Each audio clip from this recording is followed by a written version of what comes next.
할렐루야. 자, 주님의 이름으로 환영을 합니다. 오늘은 4월 초파일이네요. 아주 굉장히 기뻐하고 즐거워하는 사람들도 많을 거예요. 오늘 날씨가 아주 굉장히 좋더라고요. 덥지도 않고 또 그늘에 들어가 있으면 아주 선선한 바람도 불고, 그래서 오늘이야말로 정말 세상 그 어느 것하고도 비할 수가 없는 아주 굉장히 좋은 날씨구나 하는 그런 하루를 보냈습니다. 어떻게 건강하게 하루를 잘 보내셨는지요? 지금 한 주간을 주님의 은혜 가운데 승리하며 잘 보내고 계신지 모르겠습니다. 우리 옆에 계신 분들 한번 인사 좀 나누시죠. 아유, 반갑습니다. 잘 지내셨는지요?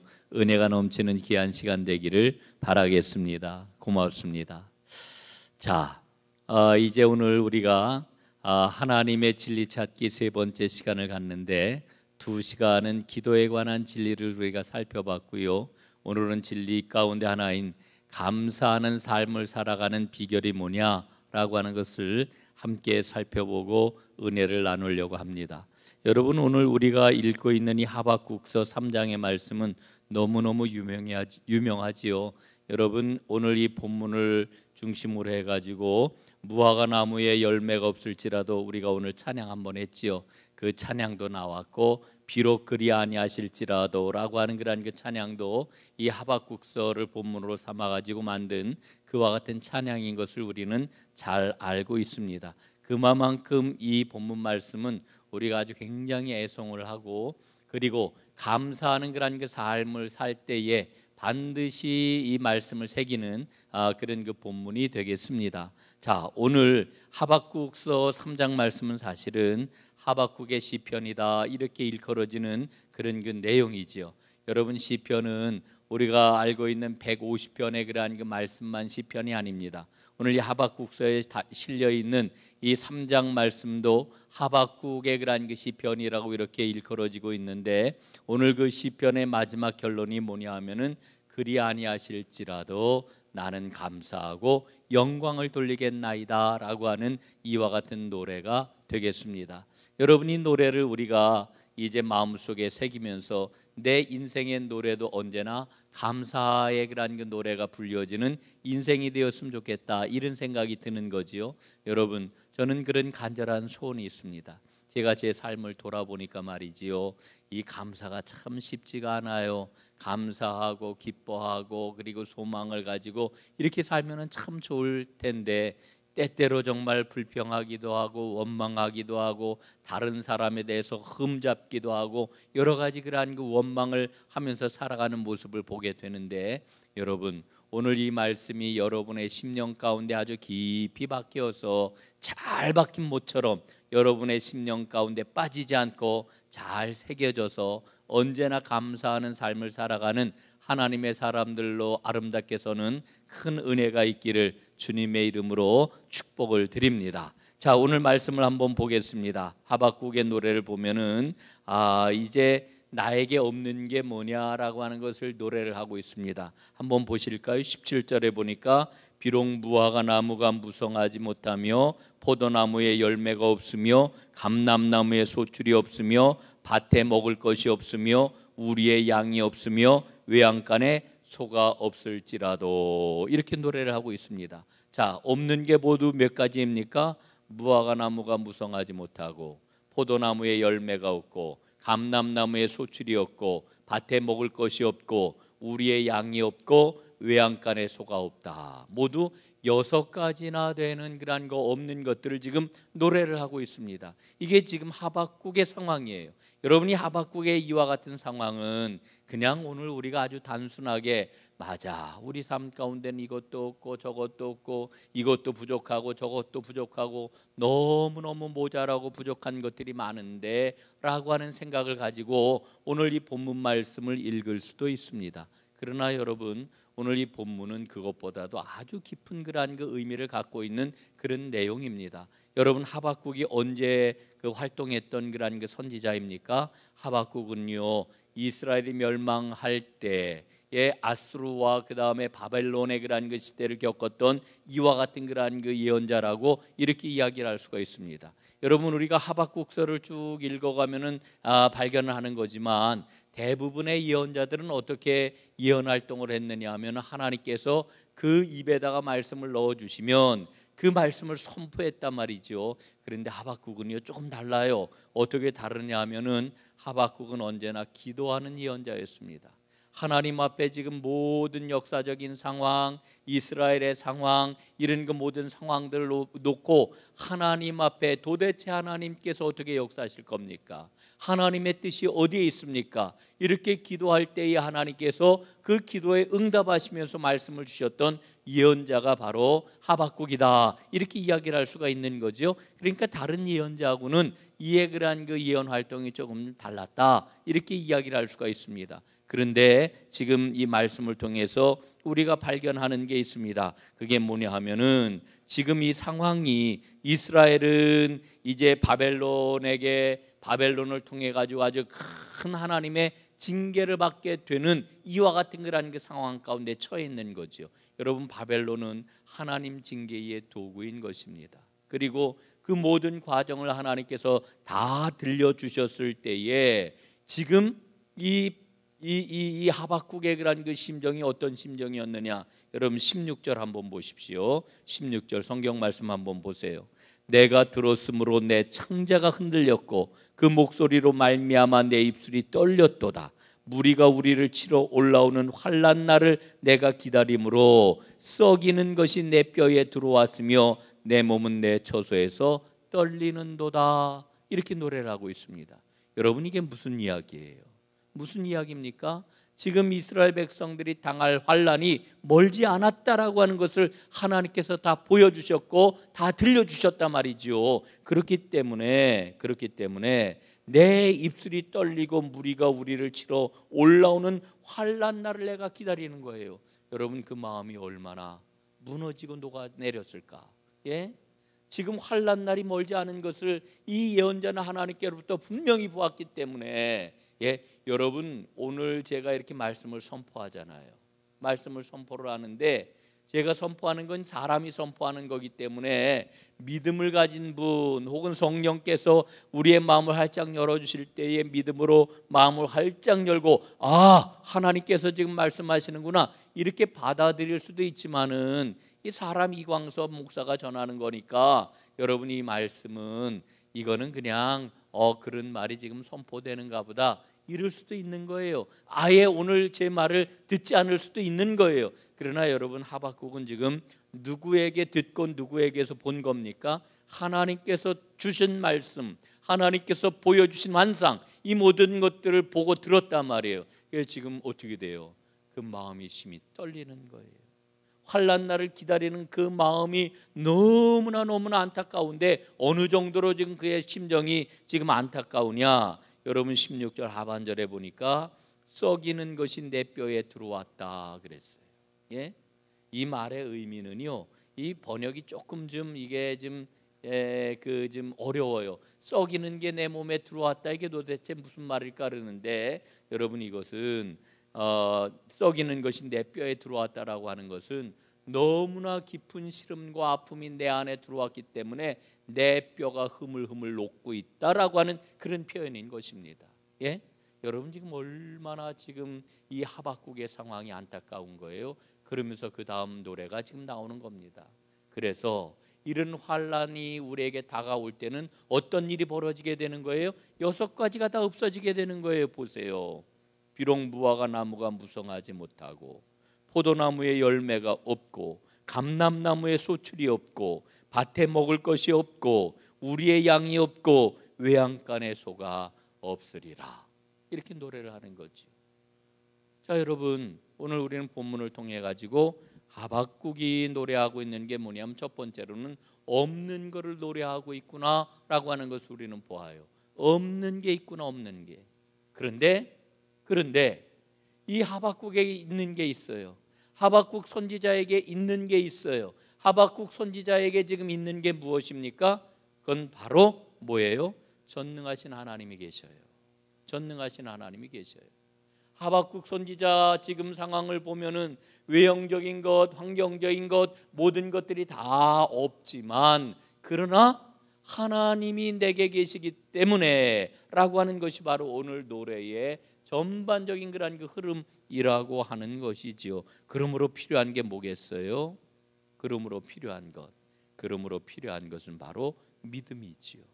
내게 계신 그 하나님을 확신하고 하나님과 함께하는 그런 그 믿음을 꽉 부여잡는 것, 이것이 바로 오늘 절대적으로 필요한 것이라고 하는 것. 이게 바로 오늘 하박국 선지자가 이야기하고 있는 겁니다. 오늘 설교 끝.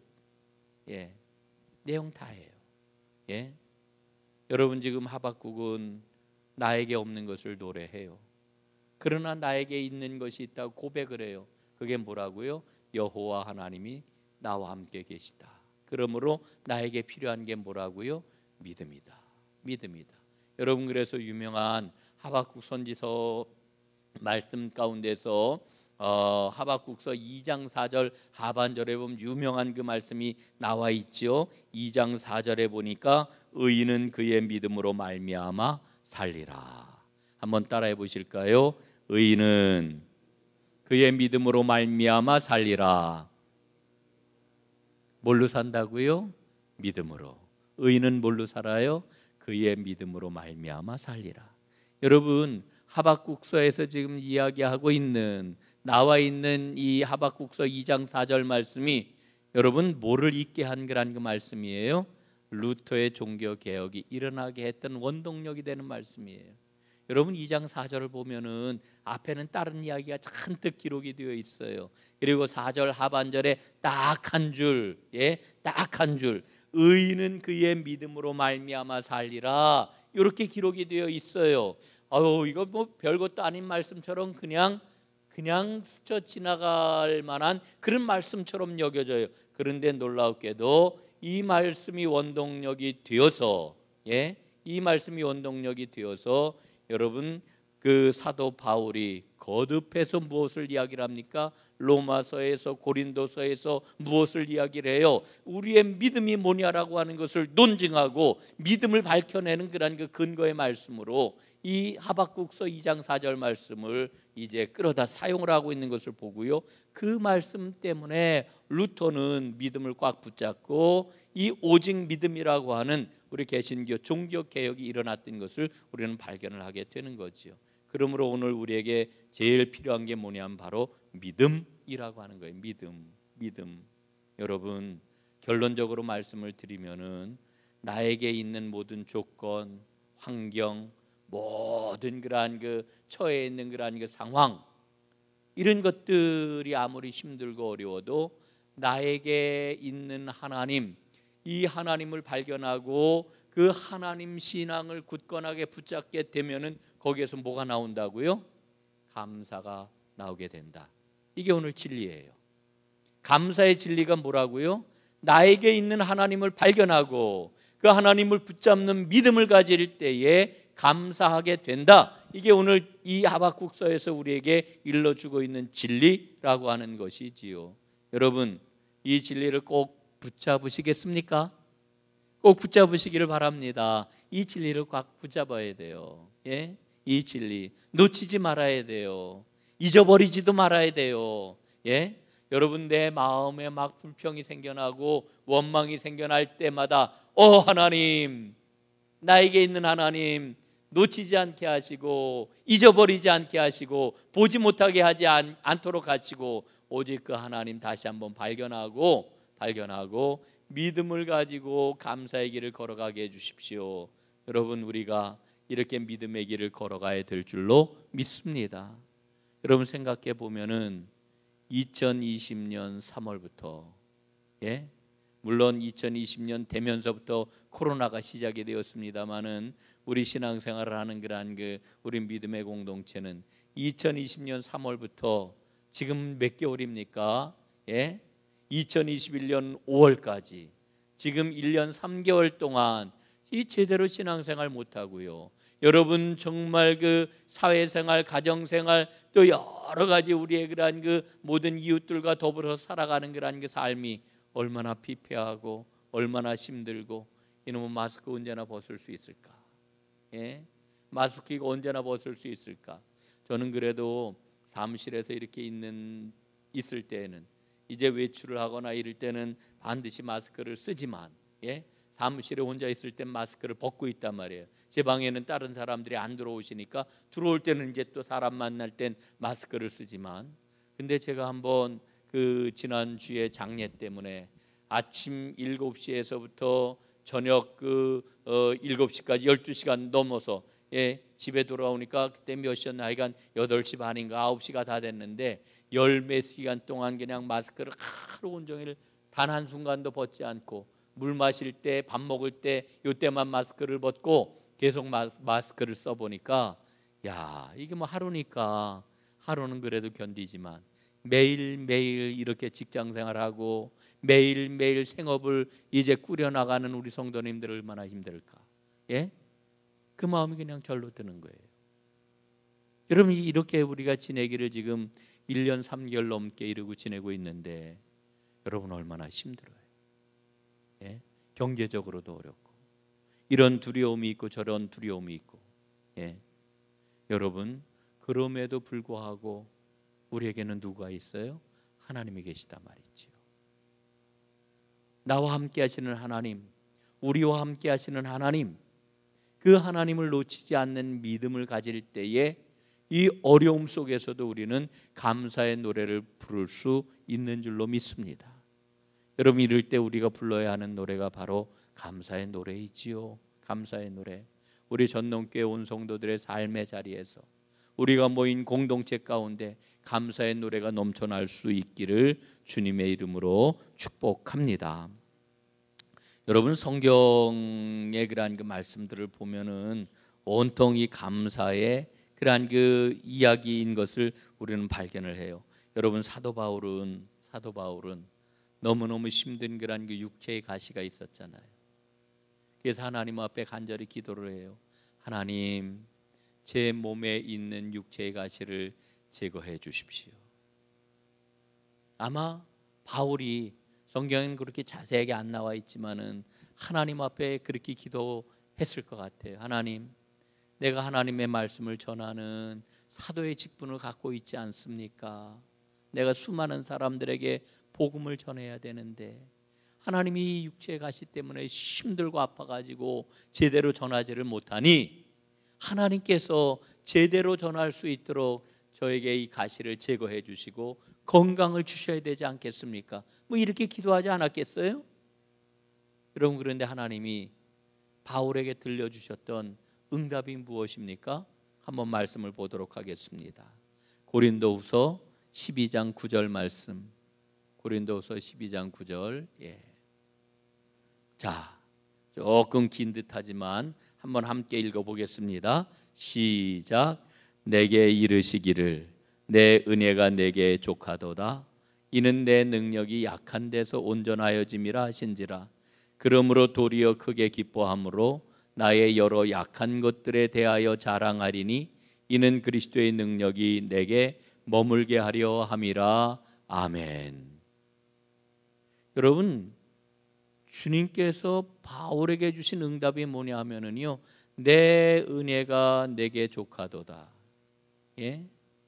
아니, 그 가시를 좀 쑥 빼주시고 그 아픔을 그냥 싹 고쳐주시고 이러면 얼마나 좋겠어요. 그런데 우리 주님께서는 띄워주세요. 말씀 좀. 주님께서는 뭐라고 응답을 하시느냐 하면은 내 은혜가 내게 족하도다. 너 족한 줄 알고 그냥 살아라. 이렇게 말씀을 하시는 거예요. 예? 왜냐하면은 아주 깊은 여기에 진리가 담겨 있는데 그 진리가 뭐냐 하면은 내 능력이 약한 데서 온전하여짐이라 이렇게 말씀을 하셔요. 여러분, 주님의 능력은 나의 약함을 통하여 가지고 밖으로 드러나게 되는 겁니다.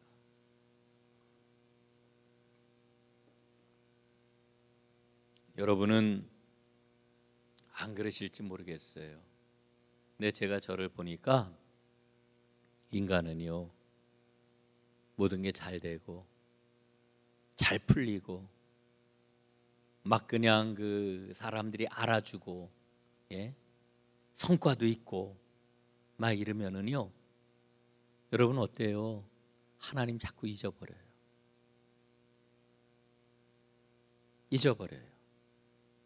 내 잘난 맛이라고 하는 거를 자꾸만 드러내려고 그래요. 주님의 능력이 자리 잡을 수가 없어요. 이건 바울에게 주시는 주님의 말씀은 그 의미가 너무나도 분명하잖아요. 예? 내 능력이 약한 데서 온전하여짐이라 주님이 이렇게 말씀하셨기 때문에 그 다음 바울이 뭐라고 그래요? 이러므로 도리어 크게 기뻐함으로 나의 여러 약한 것들에 대하여 자랑하리니 이는 그리스도의 능력이 내게 머물게 하려 함이라. 예? 말씀 좀 다시 띄워주세요. 예. 여러분 이 말씀을 한번 잘 보십시오. 이 주님의 말씀을 듣고 바울이 그 말씀을 어떻게 한 거예요? 여기에는 자세하게 안 나와 있지만 내게 조카도다. 주님이 이렇게 내 능력이 약한 데서 온전하여짐이라 하신지라. 그러므로 그랬는데 이 그러므로에 뭐가 담겨 있어요? 바울이 주님께 아멘. 예, 그렇습니다. 주님의 말씀이 맞습니다. 이제야 제가 깨달았습니다. 이게 그러므로 안에 들어있는 의미인 거예요. 예? 아멘. 그러므로 이제 돌아보니까 내가 이제 크게 기뻐할 수밖에 없습니다. 왜냐하면은 나의 약한 것들을 다시 한번 자랑하게 되는데 나의 약한 것들을 자랑하는 그게 바로 우리 주님의 능력이 내게 머무는 그와 같은 장소가 되고 그와 같은 결정적인 계기가 되기 때문입니다. 이렇게 지금 고백을 하고 있는 거지요. 그러므로 사랑하는 여러분, 우리는 주님 앞에 우리가 이런 모양을 가지고 있는 것에 대해서 감사할 수밖에 없는 거예요. 예? 생각을 해보니까 너무 그냥 능력도 없고 그리고 잘하지도 못하고 뭔가 좀 부족하고 예? 또 연약하고 이런 모든 것들이 이 감사의 조건이 될 수가 있는 거예요. 그러니까 주님이 내게 머무시고 그러니까 주님이 나의 손을 붙잡으시고 그래서 이렇게 일을 하고 나면 참 그 사람 어떻게 그렇게 할 수가 있지? 정말 예수 믿으니까 다르네. 이럴 때 우리 주님이 영광을 받으시는 거라 말이죠. 사랑하는 여러분, 바울의 이 고백처럼 주님께서 내게 머무시고 주께서 나를 통해서 역사하시는 큰 은혜가 우리 모두에게 임할 수 있기를 간절히 소원합니다. 여러분, 그러므로 우리는 오늘 하박국 선지자가 이야기하는 그러한 그 말씀을 지금 다시 한번 살펴보고 이제 말씀을 마무리 지으려고 하는데요. 19절을 한번 보도록 하겠습니다.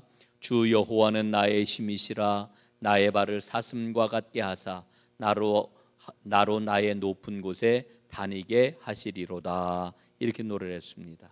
여러분, 하박국은요, 그러니까 하나님과의 관계에서 오는 축복이 무엇인지를 발견했던 겁니다. 예, 발견했던 겁니다. 여러분, 우리에게 힘을 주는 것들은 참 많아요. 언제 여러분 힘을 받습니까? 사람들이 나를 알아주면 힘이 되지요. 예, 굉장히 중요하고도 귀한 겁니다.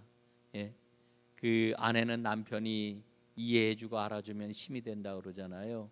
남편도 마찬가지고 또 자녀들도 마찬가지고 부모로서도 마찬가지고 믿음의 그러한 그 우리 식구들도 마찬가지예요. 사실은 우리는 한 가족이라고 하는 그런 게 표현도 하지만 또 한편으로는 좀 더 긍정적이고 적극적으로 표현을 하면은 우리는 하나님 나라를 일구어내는 하나님 나라의 동지들이기도 하거든요. 예, 우리는 동지들이기도 해요. 여러분, 동지들에게 가장 필요한 게 뭐냐 하면 격려거든요. 격려. 여러분, 그 군인들이 흔히 얘기하는 전우회라고 하는 게 있어요. 전우회. 여러분, 군인들이 전투를 해 나가는 데 있어서 제일 중요한 게 뭐냐 하면은 사기거든요. 사기. 예? 사기 충천하면은 이건 뭐 얼마든지 전쟁을 수행을 할 수 있지만 사기가 저하되게 될 것 같으면은 이건 해보나 마나 끝이에요. 그거는. 여러분, 그런데 이 사기가 충천할 수 있는 그런 방법이 뭐냐면 그 가장 좋은 방안이 뭐냐면 서로를 믿어주고 격려하고 힘을 막 주는 거예요. 이게 막 잘 되게 될 것 같으면은 여러분 정말 무적 최강의 부대가 되는 거지요. 여러분 우리는 하나님 나라의 그런 그 군대예요. 동지예요. 그런 의미에서 본다라고 하면 우리는 서로에게 힘이 되어야 되는 거지요. 그런데 오늘 하박국 선지자는 하나님과의 관계에서 오는 이 축복을 발견을 했습니다. 그래서 진정한 힘은 세상 사람들은 돈에서 찾고 인간관계에서 찾고 뭔가를 인정받는 데서 찾고 이러지만, 그러나 하박국 선지자는 뭐에서 찾는 겁니까?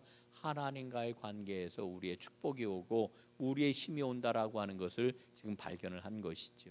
여러분, 이 하박국 선지자가 발견하고 고백하는 그러한 그 믿음을 나의 믿음으로 받아들이는 은혜가 여러분 모두에게 꼭 있어지기를 주님의 이름으로 축복합니다. 자, 두 번째로는 믿음의 눈으로 현실을 바라보았기 때문에 그는 감사할 수가 있었습니다. 앞에서 말씀을 드렸던 것처럼 이 17절 말씀을 통해서 6가지가 부족한 이와 같은 그런 그 상황 속에서도 나는 하나님을 인하여 기뻐하리라, 이렇게 지금 노래를 하고 있지 않아요? 여러분, 감사는 하나님을 빼버리면은 우리는 감사할 수 없어요.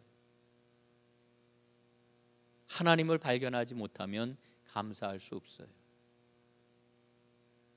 우리 삶 가운데 감사의 조건이라고 생각하는 모든 것들은 다 금방금방 사라져 버릴 것들이에요. 여러분, 하나님을 꼭 붙잡고 언제나 감사하며 살아가는 하나님의 사람들 다 될 수 있기를 간절히 바랍니다. 제가 어떤 목사님의 그러한 설교문을 읽다가 한민복 시인의 긍정적 밥이라고 하는 시를 이렇게 읽게 되었는데, 이게 제가 시집에서 읽은 게 아니고요, 어느 목사님의 설교에서 인용이 되었던 그런 그 시입니다. 오늘 여러분들에게 이 시를 읽어드리고 오늘 말씀을 좀 마무리하도록 하겠습니다.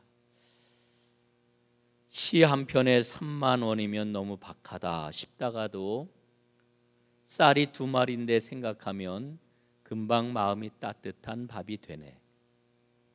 시집 한 권에 3천 원이면 든 공에 비해 헐하다 싶다가도 국밥이 한 그릇인데 내 시집이 국밥 한 그릇만큼 사람들 가슴을 따뜻하게 덮여줄 수 있을까 생각하면 아직 멀기만 하네. 시집이 한 권 팔리면 내게 300원이 돌아온다. 박리다 싶다가도 굵은 소금이 한 되박인데 생각하면 푸른 바다처럼 상할 마음 하나 없네. 여러분, 이 시인은 감사가 뭔지를 노래하는 거라고 저는 생각을 해요. 여러분, 우리는 엄청난 거, 예? 아니면 대박난 것, 이런 것들 속에서 감사를 찾으려고 그러는데, 사실은 갈등 속에서 선택을 하는 게 감사예요. 시인이 노래를 잘하고 있잖아요. 예? 겨우 시집 한 권에 얼마라고 그래요? 시집 한 권에 3만 원인데, 아니 뭐라 그랬어요? 예, 시 한 편에 3만 원. 예. 시 한 편, 자기 시 한 편 3만 원에 이렇게 돈을 받는 거 생각하면, 야, 이게 정말 나는 한심해, 이런 생각을 하다가도 3만 원 받아가지고 쌀을 얼마를 사는 걸 생각을 하면서, 그래도 감사하네, 뭐 이런 생각. 이게 옛날에 쓰여진 시인 것 같아요. 요새 3천 원짜리 책이 어디 있어요? 시집 한 권에 3천 원에 팔리는 거 생각을 하면은, 야, 내가 이 시집 한 권을 내기 위해서 얼마나 많은 땀과 정열을 쏟아부었는데, 뭐 이런 생각을 하다가도 시집 한 권 값이 국밥 한 그릇 값인데 내 시집 한 권이 다른 사람의 마음을 그렇게 따뜻하게 해줄 수 있을까 생각하면 그게 또 감사한 거예요. 시집 한 권 팔면은 인세가 300원이 들어오는데 세상에 이렇게 바뀔 수가 있어? 이렇게 생각을 하다가도, 그러면은 소금을 내가 그래도 한 봉다리 사는데, 이렇게 생각을 하면은 푸른 바다처럼 내 마음 상할 것 하나도 없네, 감사하네, 뭐 이런 노래를 하고 있는 거죠. 여러분, 이게 진짜 감사예요. 진짜 감사. 우리 삶 가운데 속상한 일, 마음 아픈 일, 괴로운 일, 원망할 일 많아요. 그런데 그 많은 일 가운데서 어떤 걸 선택하는 거예요? 아, 내 안에 하나님 계시지? 그러니까 하나님의 그러한 그 눈을 가지고 내 상황을 다시 한번 보고, 아, 그래도 감사하네, 찾아내는 게 진짜 감사라고 하는 거예요. 여러분, 오늘 하박국 선지자가 그 노래를 우리에게 불러주고 있지 않습니까? 여러분, 살아가는 나날이 얼마나 힘들어요. 얼마나 괴로워요. 얼마나 걱정이 많아요. 얼마나 원망할 일이 많아요. 그러나 내 안에 누가 계셔요? 내 안에 하나님 계시네. 내 안에 하나님 있네. 그 하나님의 눈을 가지고 우리 원망할 일, 속상한 일, 아픈 일 다시 한번 보는 거지요. 감사가 가득한, 여호와로 인하여 난 기뻐하리라 노래하는 하나님의 사람들 다 되시기를 주님의 이름으로 축원합니다. 기도하겠습니다. 아버지 하나님, 고맙습니다. 우리에게 범사에 감사하라고 말씀해 주셨는데 아버지 하나님, 범사에 감사할 일이 도무지 없습니다. 그럼에도 불구하고 우리 아버지 하나님께서 오늘 하박국 선지자를 통하여 우리 안에 계신 하나님 때문에 여호와로 말미암아 즐거워하고 구원의 하나님으로 말미암아 기뻐하리라 노래하는 것이 얼마나 귀하고 아름다운 일인지, 더더군다나 얼마나 합당한 일인지를 우리에게 일러주셨으니 주님, 이 길을 믿음을 가지고 걸어가는 하나님의 모든 사람들 되게 하옵소서. 이 감사가 넘쳐나게 될 때에 삶 가운데 하나님이 부어주시는 그 은혜가, 축복이 더욱더 풍성하게 넘쳐날 줄로 믿습니다. 아버지 하나님, 오늘 하나님 앞에 또 한번 정성껏 예물을 드리는 손길들이 있사오니 주님 받아주시고, 이 예물 가운데 하나님 앞에 구체적으로 아뢰고 있는 그 모든 기도의 제목들이 아름답게 상달되게 하시고 응답받게 하여 주옵소서. 우리 구주 예수님 이름 받들어 간절히 기도드리옵나이다. 아멘.